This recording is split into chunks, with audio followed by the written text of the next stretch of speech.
नमस्कार। मैं योगी दिनेश जिंदल से अभी हम एक 11 दिन का अनुष्ठान करने वाले हैं। नवरात्रों से 4 दिन पहले शुरू करेंगे, यानी कि 26 मार्च को शुरू करेंगे। तो उसमें क्या रहेगा कि पहले 2 दिन यानी कि 26 और 27 को मेरा फलाहार रहेगा, और फिर 28 और 29 को फलाहार प्लस मौन रहेगा। फलाहार भी किया जाएगा और उसके बाद मुंह बंद कर दिया जाएगा। फिर जो नवरात्रे शुरू होंगे 30 तारीख को, 30 तारीख से पहले दिन 30 तारीख पहले नवरात्रे को आंखों पे पट्टी बांधी जाएगी, और 7 दिन, इस पर 6 है ना, इस पर 6 व्रत है ना, इस पर 6 व्रत हैं, तो यानी कि 6 दिन हम आंखों में पट्टी बांध के रहेंगे और कॉन्टिन्यूसली ध्यान करेंगे। और अष्टमी वाले दिन वो पट्टी फिर खुलवाई जाएगी। अष्टमी जो पहले नवरात्रे को बांधने के लिए श्री अनुभव अग्रवाल जी आ रहे हैं, और लास्ट दिन जो पट्टी खुलवाने के लिए श्री असीम गोयल जी और मनदीप राणा जी आ रहे हैं, जो जिलाध्यक्ष हैं। और जो बीच में रोज हम शाम को ना सत्संग करेंगे 5:30 से लेकर 7 बजे तक। उसमें जो आ रहे हैं संत लोग आ रहे हैं, जैसे एक दिन जो है आचार्य निशांत जी हैं अंबाला कैंट से, एक दिन आचार्य डॉक्टर अनुभवानंद जी हैं जो सेक्टर 9 के हाउसिंग बोर्ड में हैं, एक बिरजी कुटिया से रितु दीदी हैं, एक वो आ रहे हैं, एक कैलाशानंद जी हैं घेल रोड पे, वो आ रहे हैं, और एक आर्य समाज के हैं मनोज शास्त्री जी और उनकी पत्नी श्वेता जी, एक दिन वो आ रहे हैं, और एक दिन फिर हमारा आर्ट ऑफ लिविंग के सिंगर्स का सत्संग होगा। ऐसे करके डेली कुछ ना कुछ होगा। और एक दिन बीच में जो हमारे नए इलेक्टेड मेयर साहब हैं शैलजा जी और उनके हस्बैंड संदीप सचदेव, वो लोग आएंगे। ऐसे करके सभी लोग एक एक दिन करके आएंगे। और जो इसको जो सारा प्रोग्राम जो ऑर्गेनाइज करने की जिम्मेदारी है, एक तो हमारी कंपनी के कुछ लोग, हमारी 5-6 लोग हमारी कंपनी से हैं जो सारा ऑर्गेनाइज कर रहे हैं, और फिर हमारी जो मित्र समितियां हैं, जैसे इस पे लिखा हुआ है, ये एक तो पहले दिन तो जेसी टेक्नोक्रेट्स प्राइवेट लिमिटेड है, फिर आगे श्री बांके बिहारी संकीर्तन मंडल है, वो करेंगी 27 तारीख को। फिर 28 तारीख को ऑर्गेनाइज करेंगे पूर्वांचल सनातन फाउंडेशन। फिर 29 तारीख को करेंगे आर्किटेक्ट एसोसिएशन। फिर 30 तारीख को श्री खाटू श्याम प्रेमी परिवार। फिर है विश्व हिंदू परिषद, एक दिन है भारत विकास परिषद, एक दिन श्री राम सेवा मंडल, एक दिन एकम न्यास, और फिर 4 तारीख को आर्ट ऑफ लिविंग है, और फिर 5 तारीख को जिस दिन कंप्लीशन है उस दिन फिर सभी संस्थाएं करेंगे अपने अपने, सभी लोग आएंगे, और उस दिन फिर हम लंच भी देंगे, सभी को लंच भी देंगे। तो ये सारा प्रोग्राम है।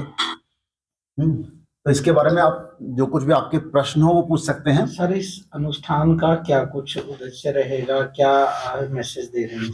जी सर, उद्देश्य सबसे पहले तो यह स्वयं का चित्त शुद्धि, स्वयं का चित्त। मैं आपको बता दूं कि पिछले साल भी मैंने ये किया था। पिछले साल जब मैंने किया सेम ऐसे ही किया था सेम, तो उसमें जो विचार निकल के आया था, उसमें विचार निकल के आया था कि मेरे को विकसित अंबाला बनाना है। विकसित अंबाला बनाने के लिए मुझे अंबाला में जो भी गरीबी रेखा से नीचे वाले लोग हैं उनको इंटरेस्ट फ्री लोन देने हैं, ब्याज मुक्त ऋण देने हैं। तो बहुत से लोग हमसे ऋण लेके जा भी चुके हैं, बहुत से लोग आ भी रहे हैं। तो मैं आपसे भी निवेदन करता हूँ, आपके संपर्क में भी जो आए जिन्होंने अपना व्यापार शुरू करना है, वो 20,000 रुपए तक का ब्याज मुक्त ऋण ले सकते हैं, और वो 10 महीने में वापस कर देते हैं, है ना। जैसे किसी ने 15,000 का लोन लिया, 1500 की किस्त लेके वापस कर देते हैं, और बड़ा इजिली हो जाता है, बड़ा इजिली हो जाता है, कोई उसका ब्याज नहीं होता है। क्योंकि जो एक्चुअली किसी भी अमीर आदमी को तो जो बैंक लोन देते हैं, लेकिन गरीब आदमी को लोन कोई नहीं देता है, और जो लोन देते हैं वो इतना तगड़ा ब्याज लेते हैं कि उसका ब्याज चुकाते उनकी ऋण की हड्डी टूट जाती है। तो इसलिए ये अंबाला को गरीबी रेखा से ऊपर लाने के लिए ये शुरू किया गया। दूसरा हमारे मन में आया था रेन वाटर हार्वेस्टिंग वेल, क्योंकि हमारे अंबाला में बाढ़ें आनी शुरू हो गई, बहुत कई सालों से बाढ़ें आ रही हैं, पानी खड़ा रहता है, महीना पानी खड़ा रहता है। तो उसके लिए जो सोल्यूशन है, मेरे खुद से भी आया, और बाहर जो हमारे सिविल इंजीनियर्स आपस में हैं अंबाला में, उनसे भी चर्चा की। हमारा जो टेरेन है वो सॉसर टाइप है, कटोरा टाइप है, आप सबको पता है ये बात। ना अंबाला की बाढ़ जो है सबसे बड़ी प्रॉब्लम है, तो पानी को पंप आउट करना बहुत मुश्किल है और बहुत एक्सपेंसिव काम है। करोड़ों अरबों रुपए लग जाएंगे तब भी वो प्रॉब्लम खत्म होनी मुश्किल है। हमारे बहुत से जो नेता हैं वो ट्राई कर रहे हैं लेकिन नहीं हो पा रहा है। उसका जो सबसे इजी और सबसे इफेक्टिव सॉल्यूशन है वो रेन वाटर हार्वेस्टिंग वेल्स हैं।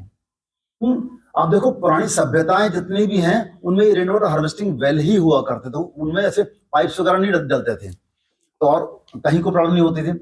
हमारे अंबाला में अगर 100-150 रेन वाटर हार्वेस्टिंग वेल लग जाए ना, इसका फंडा ये होता है कि सबसे जो इलाके को कैटर करना है उसके सबसे निचले पॉइंट पे लाना है ताकि पानी अपने आप रिढ़ के उसके वहां पे आ जाए। फिर जैसे ट्यूबवेल में क्या होता है, पानी को हम बाहर निकालते हैं, इसमें हम पानी को अंदर डालते हैं। उसमें ख्याल ये रखना होता है कि सरफेस का कंटामिनेशन उसके अंदर ना आ जाए, उसके लिए फिल्टर मीडिया लगाना होता है। उसके लिए फिल्टर हमने ये ऑलरेडी एक लगाया है राधेलाल गीता विद्या मंदिर में, अगर आपको मौका लगे तो आप जाके आइएगा। वहां पे प्रिंसिपल साहब इतने खुश हैं, जैसे हमने उसमें जून में लगाया था, हम सितंबर में वहां मोटिवेशनल टॉक देने के लिए गए। उन्होंने बताया कि इस साल वहां पे एक भी बूंद पानी नहीं खड़ा हुआ है और उनके ग्राउंड पहले दिसंबर तक नहीं सूखते थे, इस बार कहते सितंबर में सूखे हुए और हम बच्चों को खिला रहे हैं। और फिर अभी रिसेंटली किसी ने मेरे को बताया कि वहां के आसपास की कॉलोनीज में भी पानी नहीं खड़ा हुआ, क्योंकि पानी तो नेचुरली ड्रेन होकर जाएगा, हम उसको कोई पाइप तो ना दे रहे हैं, जब वो निचला इलाका है पानी अपने आप चला जाएगा। तो बहुत ही सक्सेसफुल है। तो मैं आपके माध्यम से अंबाला के हर कॉलोनी से आह्वान करता हूं कि अपने कॉलोनी में रेन वाटर हार्वेस्टिंग वेल लगाइए। उसके लिए क्या करेंगे कि आप आधे पैसे अपनी कॉलोनी से इकट्ठे करें और आधे पैसे मैं डालूंगा, है ना, तो उसमें फिर रेन वाटर हार्वेस्टिंग लग जाएगा। आई गारंटी यू कि मैं अपनी सुपरविजन में बनाऊंगा, हमारे इंजीनियर है कुलभूषण जी, वो सुपरवाइज करेंगे। और this is my assurance to you कि उसमें अगर आपने खुद से उसको मेंटेन कर लिया तो कई साल तक आपके यहां पानी खड़ा नहीं होएगा। तो ये दो चीजें पिछली बार आई थी। तीसरा एक और भी आता, हमने कार्यान्वित नहीं किया क्योंकि मेडिकल कैंप्स आए थे मेरे माइंड में, लेकिन अब आजकल ना आयुष्मान कार्ड बहुत ज्यादा इफेक्टिव हो गया, तो मैं उसकी मेडिकल कैंप की बताया कि जरूरत नहीं है।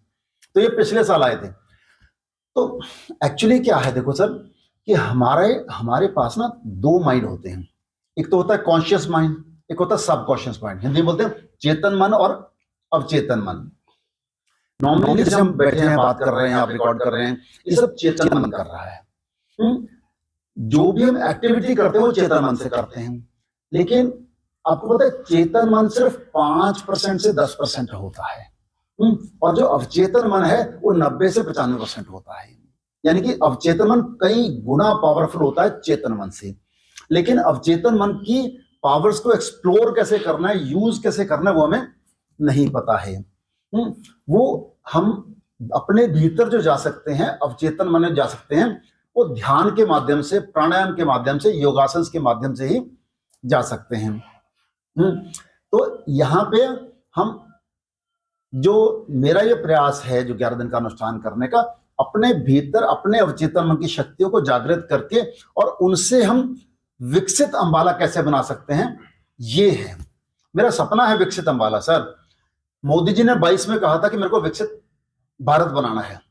तो मेरे पिछले साल इस संपर्क में यह विचार में आया कि भाई एक व्यक्ति दिल्ली में खड़ा होकर कह रहा है कि मुझे पूरा विकसित भारत बनाना है। अगर हर शहर में कोई एक व्यक्ति संकल्प ले लेगा मुझे अपने शहर को विकसित बनाना है, तो उनका काम बहुत आसान हो जाएगा। वो तो 2047 का सपना लेते हैं, हो सकता है हम 2037 में ही विकसित भारत बन जाए, अगर हर शहर में कोई ना कोई।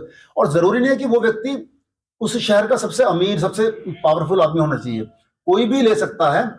इंदौर जो है आज की डेट में सबसे स्वच्छ सिटी है, वहां भी जो संकल्प लिया था, ऐसा नहीं है कि सबसे अमीर आदमी ने लिया था, एक आम आदमी ने, मेरे जैसे आम आदमी ने लिया था संकल्प, और उसने फिर इन्वॉल्व किया। जब कोई प्रोजेक्ट आगे बढ़ता है तो सारा शहर इकट्ठा हो जाता है, और मेरे साथ तो शहर के सारे लोग हैं, एक एक करके सारे लोग मेरे साथ हैं, और हम अंबाला को विकसित अंबाला बनाएंगे। अंबाला का नाम नेशनल लेवल पे इज्जत से लिया जाना चाहिए। तो ये मेरा संकल्प है। और कुछ पूछिए। एक तो हम मुंह पे पट्टी नहीं बांधते, अच्छा, है ना, सिर्फ आंखों में बांधते हैं, मौन रखते हैं, ठीक है। और ना उसमें ना तो बुरा है ना अच्छा है प्रभु। कोई भी चीज ना तो अच्छी है ना बुरी है, ये हमारा सिर्फ सोचना है। सिर्फ सोच है, हमने उसको डेफिनेशन दे देते हैं कि अच्छा हर चीज की में बुराई भी है, हर चीज में अच्छाई भी है, हमारा देखने का सिर्फ नजरिया होता है।